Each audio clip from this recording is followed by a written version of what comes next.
अंतम शुक्राना, सारी संगत जी का भी शुक्राना, गुरु जी का लाख लाख शुक्राना कि पहले आंटी का एक कैंसिल हो गया, पोस्टपोन्ड हो गया, पर वो गुरु जी का टाइम फिक्स है कब आना है। उन्होंने सबकी गुरु जी परीक्षा लेते हैं। आज आंटी आते ही बता रही थी मेरी बड़ी सारी परीक्षाएं चल रही थी और हमारी भी चल रही थी। पर संगत जी अब तो चेरी काउंटी में इतने सारे लोग गुरु जी को मानते हैं। बस मैं एक ही बात, आज मैं ज्यादा नहीं आपसे कुछ शेयर करी, मैं 5 मिनट का कुछ शेयर करूंगी जो कि आप सबके लिए बड़ा इंपॉर्टेंट है। और मुझे गुरुजी 2-3 दिन से कह रहे थे कि मैं इसको लाइव में जाके शेयर करूं, पर आज मुझे यहाँ पे मौका मिल गया है। अभी मैंने कुछ दिन पहले ना गुरुजी की एक पुरानी वीडियो देख रही थी मैं यूट्यूब पे। एक आंटी है, वो सत्संग शेयर कर रही थी, मैं उनका नाम नहीं भूल गई हूँ मैं। उन्होंने 2-3 बातें बड़ी अच्छी बताई हैं सत्संग को लेके, जो कि हम सबको फॉलो करनी चाहिए। क्योंकि आज की डेट में ना सबने अपने अपने नियम बना लिए हैं। सत्संग तो बहुत लोग करने लगे हैं, हर घर में सत्संग हो रहा है, बहुत अच्छी बात है। हर घर में गुरुजी के नाम की जोत जग रही है, बहुत अच्छी बात है। लेकिन जो गुरुजी ने अपने टाइम में जो नियम बनाए थे वो तो कम से कम फॉलो करें। वो आंटी ये बता रही थी, नहीं रखना उसको, ऐसे ही ठीक है। आंटी ये बता रहे थे कि जब गुरुजी के टाइम पे, जब गुरुजी को बुलाया जाता था, कहीं गुरुजी जाते थे सत्संग में, तो उस टाइम पे सिर्फ 20 या 25 लोग ही होते थे, इतनी संगत होती भी नहीं थी। और गुरुजी डिसाइड करते थे हर बारी कि बड़ी मुझे खुशी हुई है सुन के, क्योंकि जो उन्होंने बताया वो हमारे घर में भी सेम टू सेम होता है कि गुरुजी कहते थे कि नई संगत को बुलाया करो। आज की डेट में लोग, जब भी, यहाँ नहीं, मैं कहीं भी जाती हूँ सत्संग के लिए, जब लोग बुलाते हैं तो वो ये कहते हैं हमारे तो रिलेटिव नहीं मानते, हमारे तो पड़ोसी नहीं मानते। तो मैं कहती हूँ आपके लिए बहुत खुशी की बात है कि आपके घर में सत्संग हो रहा है और आप ऐसी संगत को बुला रहे हो जो गुरुजी को नहीं जानते हैं, तो आपको बहुत ज्यादा ब्लेसिंग मिलेगी। आप गुरुजी के लिए सत्संग में ऐसी संगत को बुलाया करो जो नहीं जानते गुरुजी को। एक तो ये बात गुरुजी ने कही। और वो आंटी ये बता रही थी, ये सच भी है, मैंने बहुत सारे लोगों से सुना है कि जब गुरुजी के टाइम पे 20 या 25 संगत आती थी, वो सब गुरुजी के आने से पहले आ जाते थे।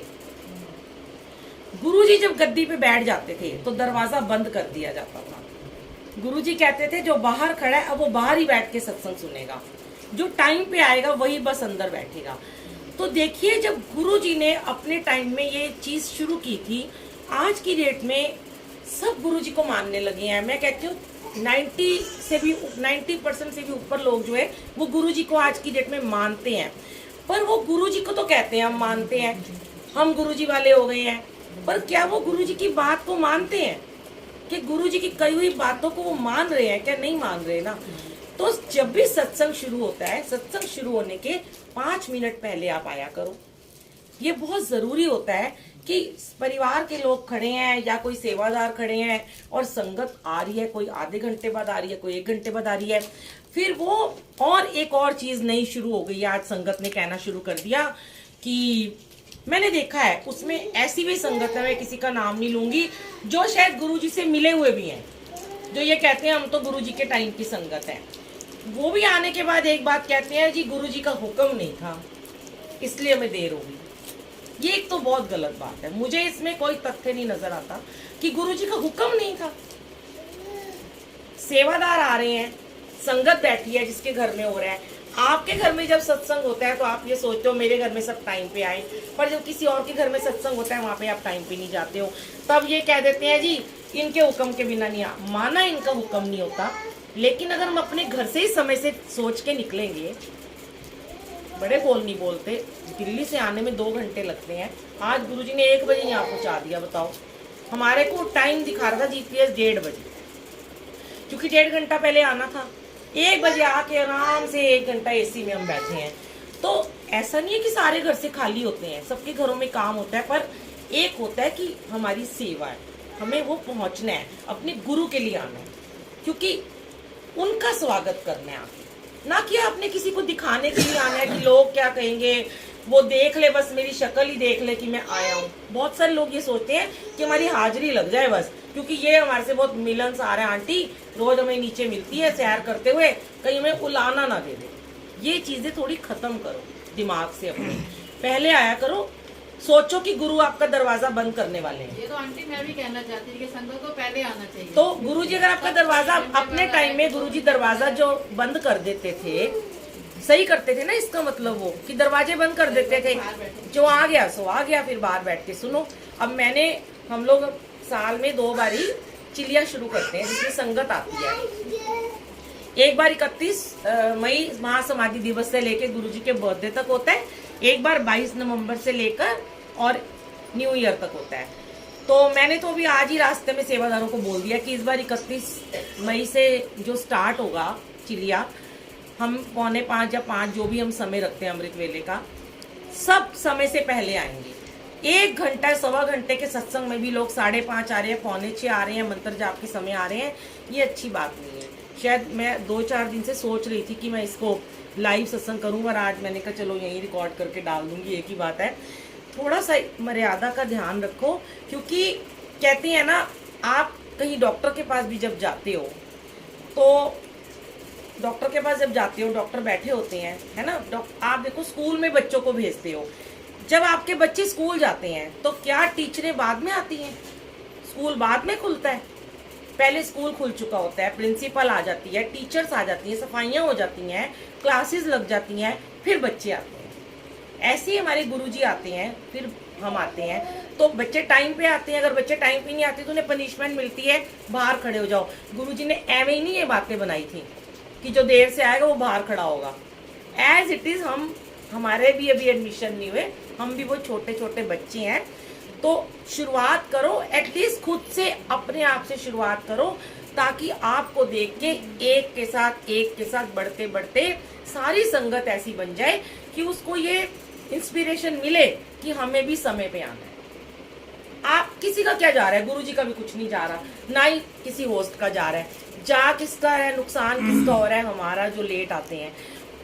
कहते हैं सत्संग में जितना समय कम आओगे उतनी ब्लेसिंग कम मिलेगी, जितना पूरा सत्संग अटेंड करोगे पूरी ब्लेसिंग मिलेगी। फिर एक ही शिकायत करती है संगत, दुख नहीं कट रहे हैं, कष्ट नहीं कट रहे हैं, रोज तो सत्संग में जा रहे हैं, रोज तो सेवा में जा रहे हैं, फिर भी दुख नहीं कम हो रहे हैं।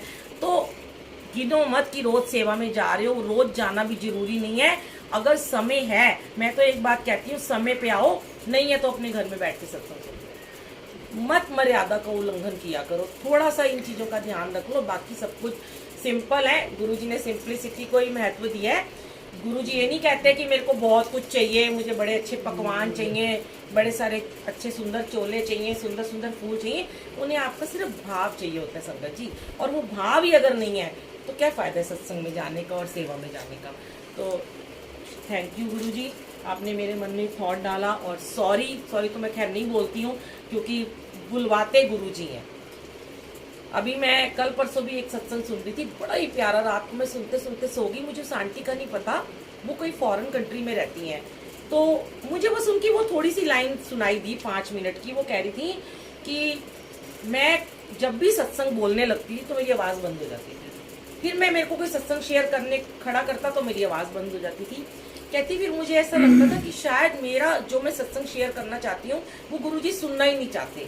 कहती 5 बार ऐसा हुआ कि मेरे को लोगों ने खड़ा किया और मेरी आवाज़ बंद हो गई। कहती फिर मैंने घर जाके ऑब्जर्व किया कि मैं बोलना क्या चाहती थी, तो मैंने उसको लिखा। बड़ी अच्छी बात लगी मुझे, मैंने लिखा, मुझे लगा ये सुनाने लायक था ही नहीं, तभी गुरुजी ने मेरी आवाज़ को बंद कर दिया। कहती फिर मैंने ऑब्जर्व किया अपने आप को, फिर मैंने अपने सत्संग को थोड़ा सा इम्प्रूव किया कि मैं कोई नेगेटिव मैसेज तो नहीं दे रही हूँ संगत को। तब गुरुजी ने मेरे से सत्संग बुलवाना शुरू किया। तो अगर हम गलत बोल रहे हैं, मुझे तो ऐसा लगता है अगर मैं भी कभी गलत बोलूंगी तो उस दिन गुरुजी मेरी वॉइस कॉर्ड तो काट ही देंगे, पर इनका हुक्म होता है तभी हम बोल पाते हैं संगत जी। शायद वो कोई ना कोई मैसेज दिलवाते हैं, और ये मैसेज में मेरा भी कोई फायदा नहीं है, ना ही इनका कोई फायदा है, फायदा आपका ही होगा। हम तो जो कर रहे हैं, जो कर ही रहे हैं। मुझे भी कहीं जाने का मौका मिलता है, इवन मेरे को वैसे तो सत्संग में कोई जाने का मौका ही नहीं मिलता क्योंकि मैं रोज सेवा में होती हूँ, पर कभी कभी अपने रिलेटिव के यहाँ कभी जाने का मौका मिलता है तो मैं हमेशा वहाँ भी, मेरी सेवा ना भी हो तो भी मैं 10 मिनट पहले पहुँचती हूँ। मुझे लगता है मुझे पूरा सत्संग अटेंड करना है, पूरा वेलकम करना है अपने गुरु जी का। तो हर कोई ये भाव रखे। शुक्राना गुरु जी, जय गुरु जी।